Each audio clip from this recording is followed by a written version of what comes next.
Buscando la verdad y abogando por la unidad nacional en pro de la paz y la seguridad del Ecuador, queremos iniciar la jornada de entrevistas de este viernes con la presencia, a quien damos la bienvenida, a la vocal por los empleadores, al Consejo Directivo del IES, María de los Ángeles Rodríguez, a quien le invitamos. Siempre es importante pasar revista periódicamente la situación del Seguro Social ecuatoriano, que, como dice la Constitución, maneja recursos distintos del fisco. Sin embargo, a través del tiempo se le ha metido mano al Seguro Social, hoy con la composición del Consejo Directivo del IES, y que la semana anterior, por aprobación de la Asamblea Nacional, se amplía esta integración. Habrá que esperar el pronunciamiento del Ejecutivo.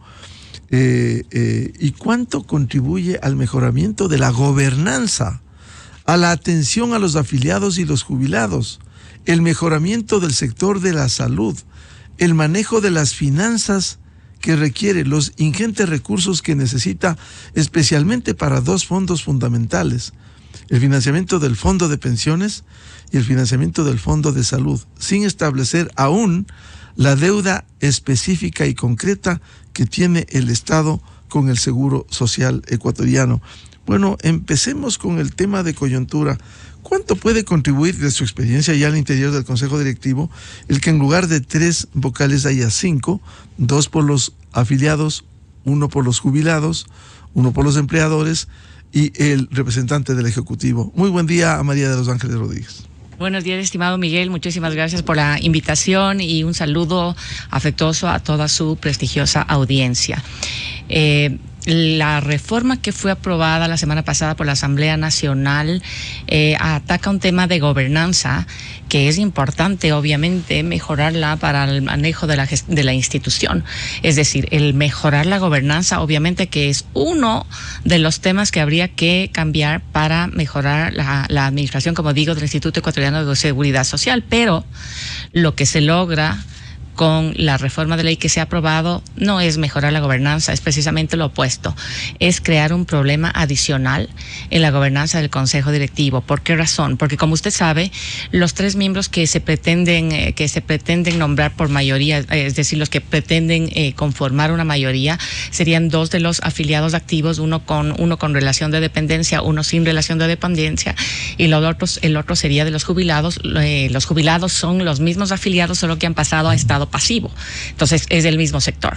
Entonces tendrían 3 representantes del mismo sector de los 5. Los otros serían el representante del Ejecutivo y el representante de los empleadores, con lo cual claramente lo que se pretende hacer es conformar una mayoría para la toma de decisiones. Y como la toma de decisiones al seno del Consejo Directivo se toman por mayoría, pues ya tendrían siempre permanentemente 3 de 5 votos, y se estaría creando un desequilibrio en el proceso de toma de decisiones en el máximo órgano de gobierno del Instituto Ecuatoriano de Seguridad Social, que es el Consejo Directivo del IES, de tal manera que, lejos de ser una reforma trivial, más bien es algo muy importante, porque lo que estamos creando es algo nocivo, algo que empeora la gobernanza, porque se estarían tomando las decisiones por mayoría permanentemente, como quien dice, en plancha, ¿verdad? Ignorando las posiciones o las opiniones y criterios que puedan tener tanto el representante del Ejecutivo cuanto el representante de los empleadores, y estos 2 miembros quedarían prácticamente con voz pero sin voto, porque su voto ya no pesaría, porque se tomarían las mayorías, se tomarían las decisiones por esta mayoría, y entonces en la práctica estos 2 miembros, su voto no tendría peso. Entonces es grave. ¿Por qué? Porque desgraciadamente es muy importante los perfiles de las personas que llegan a conformar el Consejo Directivo del IES. Si es que estos perfiles no son los necesarios, no son personas que entienden técnicamente la parte actuarial, la parte financiera, la parte de gestión del IES, y más que nada no son personas probas, que es muy importante, ¿verdad? Que sean unas personas probas cuyos intereses sean realmente trabajar por mejorar la institución y que no tengan otros intereses oscuros, como ha pasado muchísimas veces. Entonces, si es que esos miembros no son probos, como digo, pues las decisiones que estarían tomando podrían tranquilamente ir en contra de la institución, ir en contra de la sostenibilidad a largo plazo de los fondos que administra el IES, de tal manera que esta reforma, lejos de ser cosmética, lejos de ser trivial, es muy importante y tiene el potencial de hacer mucho daño a la institución. En la práctica, señora representante de los empleadores al Consejo Directivo del IES, si resuelven cualquier tipo de hecho, si aprueban cualquier resolución con 3 votos y no hay recursos en el IES o no existe la viabilidad de su implementación, vendrían a resultar resoluciones inaplicables con esos 3 votos si no hay, por ejemplo, recursos que respalden una decisión. Claro, como usted sabe, la Constitución establece, la Ley de Seguridad Social también establece que el instituto no puede crear ninguna prestación nueva, ningún beneficio nuevo que no esté financiado.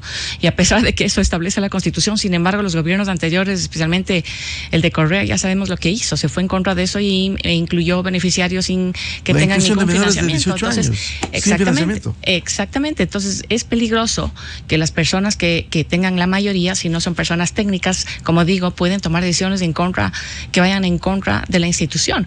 Podrían estar tomando decisiones desde el punto de vista político y es muy peligroso que se politice al Consejo Directivo y que se tomen decisiones que no son técnicas, sino más bien políticas, atendiendo intereses de determinados sectores. Ahora, el IES tiene enormes desafíos. Quizás, por ejemplo, la necesidad de recursos de financiamiento, especialmente para sostener los fondos de salud y de pensiones. ¿Cuáles han sido los resultados, por ejemplo, de un representante de los trabajadores?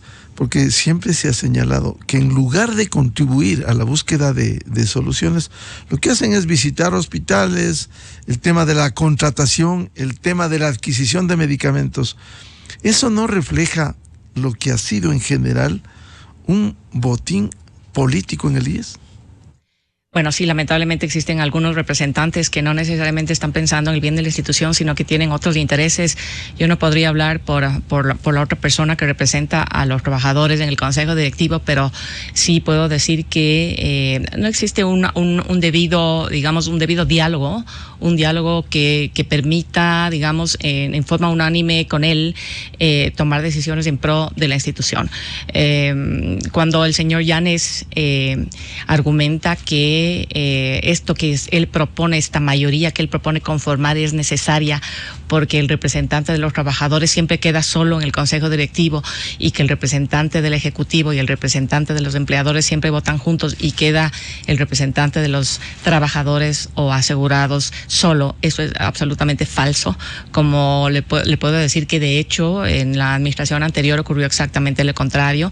El representante actual de los asegurados o trabajadores votó siempre conjuntamente con el representante del Ejecutivo y fui yo, la representante de los empleadores, quien siempre quedó colgada con los votos que siempre son apegados a lo técnico, a lo jurídico y al beneficio, y pensando siempre en el beneficio de la institución. Entonces, esos argumentos no son válidos, así que es muy importante que las personas que conforman, como digo e insisto, el Consejo Directivo sean personas probas, absolutamente probas, que sean personas técnicas, que entiendan las necesidades de la institución, que entiendan la parte actuarial, que es el corazón de la sostenibilidad a largo plazo de los fondos. Y si tenemos personas políticas que vienen con otros intereses, pues estamos muy mal. Tenemos uno menos en el Consejo Directivo, ¿no? Bueno, mientras va a cambiar, si sanciona el Ejecutivo estas reformas a la Ley del Seguro Social, mientras cambia la composición del Consejo Directivo, ¿qué pasa con el financiamiento y la situación interna cuando el fondo de pensiones está bajando se está descapitalizando año tras año? ¿Cómo financiar esto? ¿Cómo enfrentar con soluciones técnicas que no se les ha encontrado?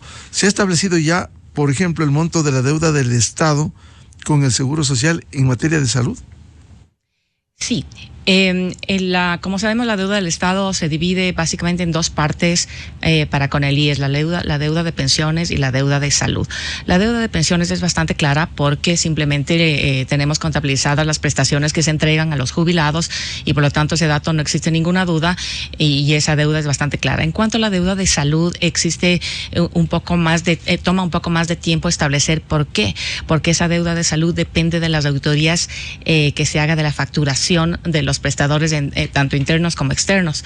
Las prestaciones internas son las otorgadas por la propia red interna de hospitales del IES, y los prestadores externos, como sabemos, son aquellos, la red pública complementaria, la red, perdón, de salud complementaria que colabora con el IES en el tema de las derivaciones cuando no se les puede atender en el hospital. Entonces, esa facturación requiere de una auditoría, y nosotros como IES, para poder cobrar esa deuda que le corresponde pagar al Ministerio de Economía y Finanzas, ¿verdad? Tenemos que presentarle bases de datos de facturación que ha sido auditada por auditores externos, porque eso nos permitiría a nosotros como IES cobrarle la deuda al Ministerio de Economía. Esa es la razón por la cual toma más tiempo el definir la deuda de salud. El IES tiene obviamente registrada la deuda de salud, pero no toda está auditada, y por eso oficialmente, digamos, no se puede todavía decir una cifra porque no está el 100% auditado. ¿Y por qué no se pone al día la auditoría? Bueno, anteriormente se hacían auditorías solamente internas, ¿verdad?, dentro del IES con los propios auditores del IES. Sin embargo, debido a un acuerdo que se firmó en el año 2022 con el Ministerio de Economía y Finanzas, el Ministerio requirió, es un nuevo acuerdo, un nuevo requerimiento del Ministerio de Economía hacia el IES, de que no va a pagar ninguna deuda que no esté auditada por un auditor externo, por una empresa auditora externa. Por esa razón, el IES tuvo que proceder a contratar empresas auditoras externas que crearon un software para poder hacer estas auditorías. Entonces, las empresas era un software nuevo. Esto ha tomado un tiempo de aprendizaje, tanto para las empresas mismas cuanto para los prestadores, para que puedan subir las facturas, y entonces esto ha sido un proceso que ha tomado un tiempo y no se ha alcanzado todavía a auditar todo. Sin embargo, el IES, para solucionar este problema, está iniciando un proceso ya para contratar con una empresa mucho más grande que nos permita ponernos al día con todas estas auditorías a través de inteligencia artificial, un tema muchísimo más moderno. Y por lo menos no se puede hacer avances en el pago de lo que está auditado. Claro, a ver, existen dos frentes, ¿verdad? El uno es el frente del IES con los prestadores externos, y el otro es el frente del Ministerio de Economía y Finanzas con el IES. Entonces es un círculo que tiene que funcionar, porque si uno no paga, entonces si el Ministerio de Economía no le puede pagar al IES, el IES va a tener problemas de flujo de caja, evidentemente, para pagar a los prestadores externos. De tal manera que, bueno, nosotros ahora en el presupuesto, digamos, con los ingresos que tenemos de aportes, tenemos previsto pagar un monto. Tenemos ahí incluido unos 147 millones de monto para pagar a prestadores, pero estimamos y esperamos poder cobrarle al Ministerio de Economía algunas sumas de montos que ya han sido presentados al cobro, de valores precisamente que han sido ya auditados por estos prestadores externos. Entonces, ahora dependemos un poco también del flujo que tenga el Ministerio de Economía y Finanzas para poder pagarnos, para nosotros poder seguir pagando a prestadores externos. Lo estamos haciendo como se ha manifestado, lo ha manifestado también el presidente Peña, lo estamos haciendo poco a poco. Lo importante que es necesario que la ciudadanía y especialmente los prestadores conozcan es que esta vez se está haciendo los pagos de manera mensual con los pocos recursos que vamos teniendo. A los prestadores externos. A los prestadores externos. Porque ellos se quejaban el año pasado, no les han cancelado. A unos sí, mucho, y a otros nada. Entonces, esta vez lo que estamos haciendo es un proceso transparente, en donde todos los prestadores que tengan auditorías aprobadas, finalizadas y aprobadas van a entrar, ¿no es cierto?, al cobro, al listado de los pagos, y se va a hacer un sistema automático, matemático, en donde no existe discrecionalidad, que es lo más importante para ver a quién audito y a quién pago. Cumple con los requisitos, se les paga. Cumple con los requisitos, está auditado, está aprobado y se les paga de manera proporcional, y lo importante es que se les paga a todos, no a ti sí y a ti no, como ocurría antes, sino que se les paga absolutamente a todos los que tengan auditorías aprobadas de manera proporcional y dentro de los techos obviamente presupuestarios que vamos teniendo mes a mes, pero lo importante es que se les pagaría a todos de manera proporcional y con ciertas prelaciones en cuanto al tipo de servicio que da cada prestador. Es decir, los prestadores que dan servicios vitales, servicios médicos vitales de primer nivel, obviamente las dializadoras, por ejemplo, entre otros, tendrían una especie de mayor prelación dentro de esos pagos, y los prestadores que, digamos, son de primer nivel o son de consulta ambulatoria podrían tener un poquito menos de prelación, y también se va a tomar en cuenta aquellos prestadores a los cuales no se les ha pagado nada en el último año o tendrían un tiempo sin pagarles. A ellos también se les va a dar una prelación mayor para los pagos, pero todo dentro de la proporcionalidad y todo dentro de los techos presupuestarios. Pero lo importante es saber que el monto que tengamos para pagar, el flujo de caja que tengamos disponible para pagar cada mes, va a ser distribuido de manera justa y transparente a todos los prestadores que tengan auditorías aprobadas. Y el tema de los medicamentos, ¿en qué nivel están? Porque las quejas se repiten por no entregarles todos los medicamentos, incluso insumos médicos. Un médico que, por cierto, guardamos la reserva del HCAM, me decía, no está funcionando un sistema moderno que tiene el Metropolitano también, el sistema de operación del Da Vinci, no puede funcionar por insumos, y los insumos son carísimos. Entonces, virtualmente está casi subutilizado. ¿Por qué no tener dentro de una planificación medicamentos e insumos al día? Exactamente, esta administración está trabajando precisamente en solucionar ese tema, que es un tema permanente, el desabastecimiento de medicamentos y de insumos. Si bien evidentemente se ha mejorado el porcentaje de abastecimiento en ambos frentes, tanto en medicamentos como en insumos, sin embargo falta muchísimo por hacer. Y el otro problema que tenemos por ahí son dos problemas un poco que tenemos por ahí. El uno es la corrupción, ¿verdad?, en los temas de compras públicas de cada uno de los hospitales, y el otro tema es del CERCOP, con la compra de catálogos electrónicos y la adjudicación a los proveedores, que muchas veces se les adjudica y luego no pueden entregarnos por la cantidad grande, por el volumen grande que se les compra, porque se les compra en volumen a través digamos, son compras del Ministerio de Salud, del IES, del ISFA, del ISPOL. Entonces son volúmenes grandes que cuando terminan siendo adjudicados un proveedor, luego proveen a unos y a otros no. Entonces muchas veces los hospitales del IES quedan dentro de aquellos hospitales a los cuales dicen no les puedo proveer esa cantidad, o no les puedo entregar en 4 o 5 meses. Entonces eso también crea desabastecimiento. Y aparte tenemos, como digo, los problemas de corrupción, de adjudicar a ciertos proveedores siempre, ¿verdad? Entonces nosotros, para atacar esos problemas, estamos viendo una solución global con la administración nueva, con el presidente Peña. Estamos trabajando en buscar alternativas de comprar tanto medicamentos como insumos a través de compras internacionales, de subastas internacionales, a través de organismos internacionales como son las Naciones Unidas, como se hizo ya para el caso de ambulancias, que también lo hicimos a través de Naciones Unidas. En este caso se está evaluando con Naciones Unidas o con la Organización Panamericana de la Salud para ciertos medicamentos hacerlos con el uno y ciertos otros medicamentos probablemente hacerlos con el otro. Se está evaluando esa posibilidad de tal manera que solucionamos varios problemas al mismo tiempo, ¿verdad? El uno sería el abastecimiento, estaríamos solucionando el abastecimiento, el otro elevando y mejorando el abastecimiento. El otro sería el tema de calidad, que muchas veces se nos critica la calidad de medicinas que se compran, evidentemente a través de estas subastas internacionales, con organismos internacionales estaríamos comprando la medicina de mejor calidad posible, con lo cual le damos mejor atención obviamente a los beneficiarios del IES.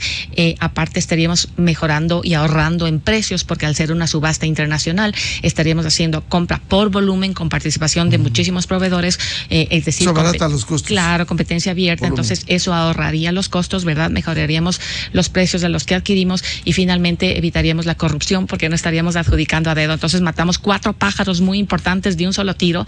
El único tema que estamos viendo con estos procesos es que no son tan rápidos como hubiéramos esperado, ¿verdad? Parece que van a tomar unos meses y no es tan rápido. Así que mientras tanto, mientras estamos trabajando en esta planificación, que esperamos solucionarla lo más pronto posible, pues mientras tanto las unidades médicas tendrán que seguir comprando lo mejor que puedan, pero sí esta administración está muy preocupada del tema de abastecimiento de ambos insumos. En un tema de fondo estructural, siendo importante, María de los Ángeles, el tema de la etapa curativa, la atención desde el primer nivel en salud, cuando el IES emprende, por lo menos empieza, esto tomará su tiempo, es un proceso, el enfrentar la prevención en salud, para que no haya tanta carga solo en la medicina curativa, que hay que hacerla, que hay que atender emergencias, etcétera, pero emprender procesos de prevención en salud. Claro que sí, el IES está consciente de eso, está consciente de que la prevención es algo tan importante que finalmente se traduce en un ahorro en costos, porque nosotros prevenimos que un paciente que termina en diálisis o termina con el riñón trasplantado, ¿no es cierto?, nos cuesta muchísimo el tratamiento de diálisis o el tratamiento del trasplante, que podría costar como $80,000, $90,000, y nosotros evitamos que el paciente llegue a ese estado y prevenimos, ¿verdad?, a través de la nutrición, a través de la salud. El cáncer de útero, para decir algo. Exactamente, entonces sí, precisamente el IES está trabajando en eso. De hecho, esta semana o la semana pasada, tuvimos una reunión con una empresa extranjera internacional que precisamente nos va a apoyar para estos programas de prevención, específicamente en el tema de diálisis.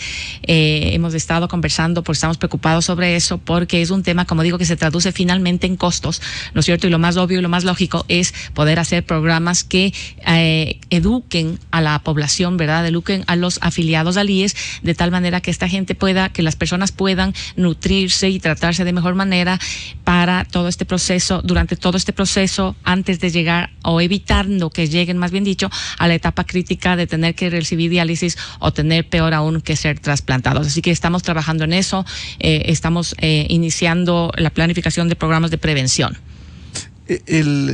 Ahora, en este tema, tomando su tiempo la adquisición de los medicamentos, ¿cómo enfrentar estas demandas actuales en donde demora una operación o demora la entrega de medicamentos, que se ven obligados los afiliados, los jubilados, a poner de su dinero para entregar insumos y medicamentos?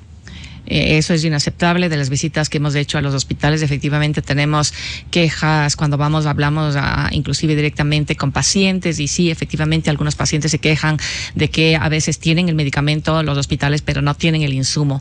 Entonces, como digo, esta parte de la compra de insumos médicos también la estamos incorporando dentro de nuestra planificación y de que estamos haciendo con estos organismos internacionales a través de subastas internacionales, pero mientras tanto habrá que, obviamente, estamos chequeando la gestión de cada una de las unidades médicas. Se está evaluando ahora a los gerentes de los hospitales a través de KPIs, porque hay también un problema de gestión, ¿verdad?, por parte de los administradores de cada una de las unidades médicas.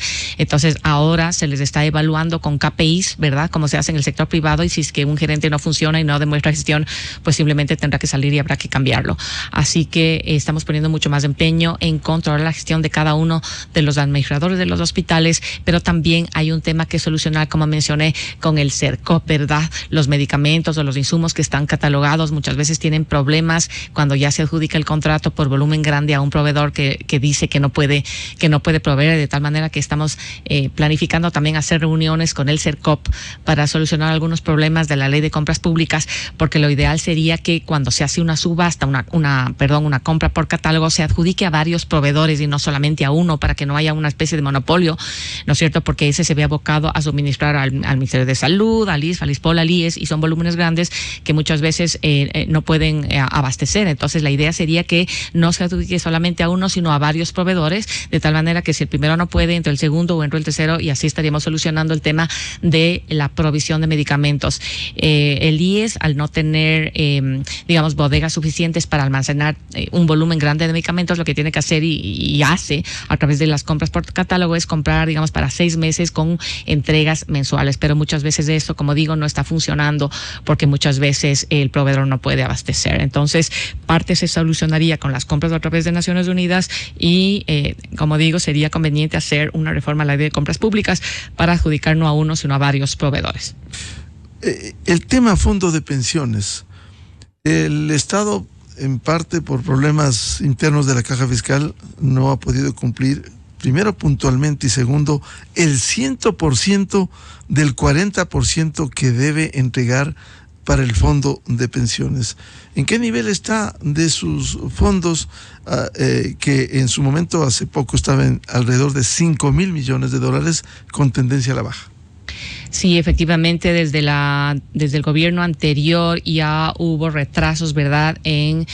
Todos los gobiernos han tenido retrasos en el aporte del 40% de pensiones, específicamente en el año 2023. Y otros, permítame hacer un paréntesis, otros le hicieron un daño que no se puede solucionar. 4 años y medio dejar de aportar el 40% con la ley mal llamada de justicia laboral el abril de 2015. Exactamente, eso le creó un hueco entre capital e intereses de 9,000 millones de dólares, nada más y nada menos, al fondo de pensiones, valores que ahorita nos estarían sirviendo muchísimo para solucionar el problema de liquidez que tenemos en el fondo de pensiones específicamente. Ese es el ejemplo de las decisiones políticas mal tomadas y de la clase de individuos que se sientan en el consejo directivo a tomar ese tipo de decisiones que le afectan al fondo. El señor Richard Espinosa dijo que no había deuda, una sabatina dijo, ya no hay deuda.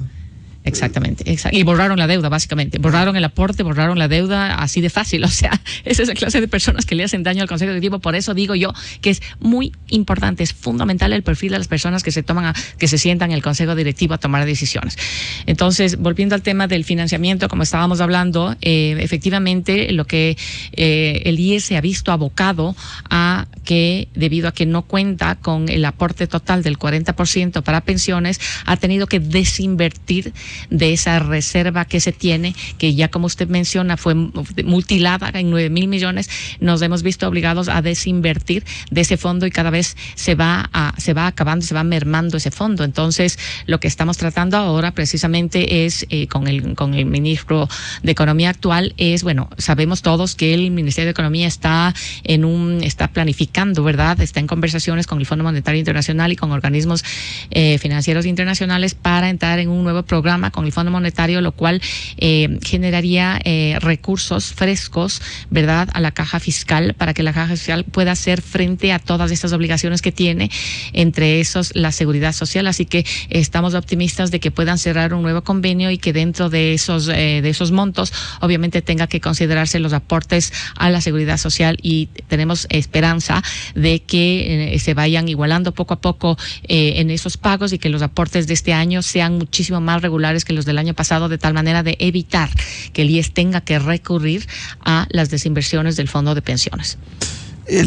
¿Y cuál es el nivel que tiene el fondo de pensiones en este momento? 5,500 millones de dólares de los datos que tenemos del BIES. Claro, con tendencia a la baja. Con tendencia a la baja, efectivamente. Y este año no se va a poder cumplir el 100% del 40% que tiene que entregar el gobierno.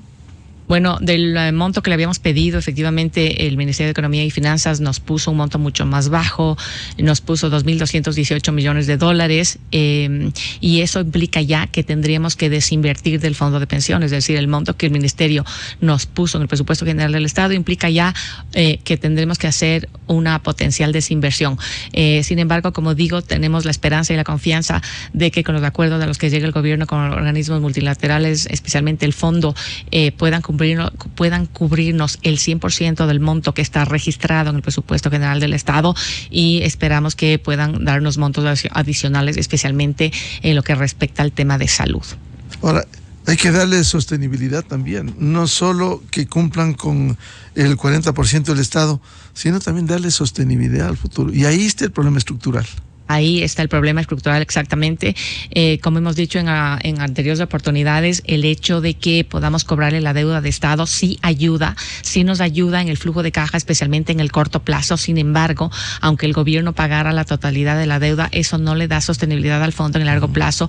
La única alternativa que tenemos es hacer esta reforma estructural del sistema de los sistemas de pensiones y salud, y tenemos que pensar que eso es algo que tenemos que hacer, lo queramos o no queramos. Lo que tenemos que hacer es ponernos de acuerdo en cuáles son los ajustes que como ecuatorianos queremos hacer, ponernos de acuerdo en esos ajustes, y será ya la Asamblea Nacional la que tenga que aprobar esa reforma a la Ley de Seguridad Social, ¿no? El IES, como he mencionado anteriormente, está trabajando en una reforma estructural, no solamente del sistema de pensiones, sino también del sistema de salud y de los demás fondos que administra el IES, y con esta reforma integral, digamos, vamos a socializarla. Primero tendremos que oficializarla dentro del Consejo Directivo del IES, luego tendremos que socializarla y luego tendremos que presentarla a la Asamblea Nacional para que sea ella la que apruebe finalmente una reforma estructural. Tengo inquietudes ciudadanas que nos envían en redes sociales a propósito de este diálogo con la vocal por los empleadores en el Consejo Directivo del IES, María de los Ángeles Rodríguez. Dice, hay pacientes que durante 7 años que tienen problemas auditivos que esperan audífonos. 7 años. Bueno, sí, el IES acarrea problemas de años, ¿verdad? Lamentablemente, yo creo que hay un problema estructural en el IES y es también el tema de la rotación de los miembros del Consejo Directivo, de los directores generales. Muchas veces son nombramientos políticos que responden a partidos políticos, etcétera, y entonces la rotación es altísima. Sería ideal, por eso es tan importante, la calidad de personas que se sientan en el Consejo Directivo y también su estabilidad, porque entonces eso permite tener una continuidad en la toma de decisiones. Porque nosotros lo que queremos hacer es institucionalizar las decisiones. Es decir, si vamos a comprar los medicamentos y los insumos o los audífonos, en este caso para el paciente que necesita los audífonos, a través de una subasta internacional, que no venga, si salimos nosotros del Consejo Directivo, que no vengan otros y desmantelen esta compra, el proceso de compra, sino que sea un tema que está firmado, que está suscrito, que es una política de la institución el hacer las compras de esta manera, de tal manera que no venga cualquier otro y se sienta y desmantele esto y decida comprar o no comprar o hacer otras cosas. Estamos haciendo proyectos y programas nosotros que queremos que sean institucionalizados, es decir, que sean darle estabilidad a las políticas. Exactamente, darle estabilidad a las políticas independientemente de quién esté sentado en representación de cada uno de los sectores, que sean personas racionales, que sepan que eso le hace bien a la institución y simplemente continuar con los procesos que se están planificando hacer, no a corto plazo, sino a mediano plazo. Entonces, es tan importante las personas que se sientan para poder dar continuidad, porque estos problemas que menciona el señor de la falta de audífonos son problemas que se vienen acarreando y que nosotros los estamos tratando de solucionar de la forma como le menciono, a través de compras internacionales con subastas internacionales. También se quejan abogados externos que ganaron juicios de coactiva y que tampoco les cancelan. Es decir, aquí hay una acumulación de deudas. Claro, digamos, el IES tiene problemas por varios frentes. En cuanto al tema de los abogados de coactiva, no sé exactamente a qué se referirán, pero podría ser a lo mejor el tema de la resolución 658 anterior, que fue cuestionada, la forma como se la aprobó por la administración anterior. Fue una reforma, digamos, a las facilidades de pago que se les da a los prestadores que están en mora, ¿verdad? O a los que tienen ya juicios de agua coactiva. Hubo ahí un cuestionamiento de la superintendencia de bancos a la resolución anterior 658.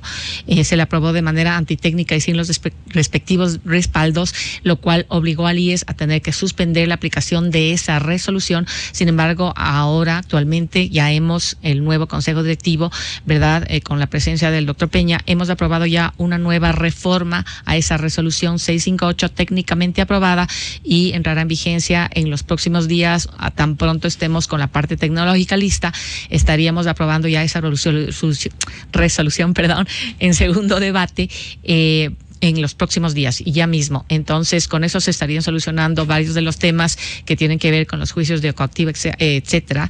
Pero en la resolución anterior sí hubieron temas respecto a los abogados que manejan algunos de los juicios, que implicaba un doble pago también para los empleadores mora, lo cual no era correcto, lo cual se eliminó en la presente resolución. De tal manera que esos son temas ya administrativos que tendrán que solucionar las direcciones provinciales, ¿no? ¿A cuánto asciende, se tiene idea, el nivel de morosidad por cobrar que tiene el Seguro Social? La deuda registrada por mora patronal en el IES es de 2.300 millones de dólares, ¿verdad? Sin embargo, hay que hacer una depuración de ese monto. ¿Por qué razón? Porque nada más y nada menos que el 95% de esos deudores de mora patronal son empresas unipersonales, ¿verdad? Y microempresas. Son microempresas y personas, son empleadores unipersonales. No se les puede cobrar, es decir, son personas naturales que podrían tener alguna persona que trabaja para ellos, por ejemplo, servicio doméstico, y que están en mora patronal. Eso es la gran mayoría, el bulk, la gran monto de la mora patronal son empleadores unipersonales, lo cual dificulta muchísimo la cobranza de esa mora, ¿verdad? Sin embargo, a través de lo que mencioné anteriormente, de la aprobación de la resolución 658, precisamente lo que se les está dando es una posibilidad a los empleadores para que, de acuerdo al monto de la deuda, puedan firmar un acuerdo de pago con el IES hasta 6 años, ¿verdad? Con pagos mensuales, en donde podrán incluir el capital y los intereses. Los intereses, obviamente, no pagan intereses sobre intereses. Los intereses, el pago se prorratearía. Los intereses de mora, me refiero, se prorratearían para poder ser pagados en el mismo plazo que se paga el capital que podría ser de hasta 6 años. Entonces los empleadores tienen esta nueva facilidad de pago de esta nueva norma que les permitirá ponerse al día con los pagos con el IES. Tanto empleadores unipersonales como empresas grandes, medianas, pequeñas, micro, todos pueden, y unipersonales, todos pueden firmar estos acuerdos de pago y ponerse de acuerdo con el IES. Y yo invito a todos los empleadores que se acojan a estas facilidades de pago para que puedan ponerse al día en las obligaciones con el IES. Bien, un gusto dialogar temas siempre importantes y recurrentes que abordarlos, perdón la redundancia, del Seguro Social Ecuatoriano. Un gusto dialogar con la vocal por los empleadores en el Consejo Directivo del IES, María de los Ángeles Rodríguez. Y le comprometemos a seguir hablando porque estos temas están en desarrollo y pendientes. Claro que sí, estimado Miguel, un gusto estar con usted, siempre a las órdenes. Muy amable. 7:18 minutos, vamos a una pausa publicitaria y ya volvemos con el presidente del Consejo de la Judicatura, doctor Álvaro Román. Temas interesantes e importantes en el órgano administrativo y disciplinario.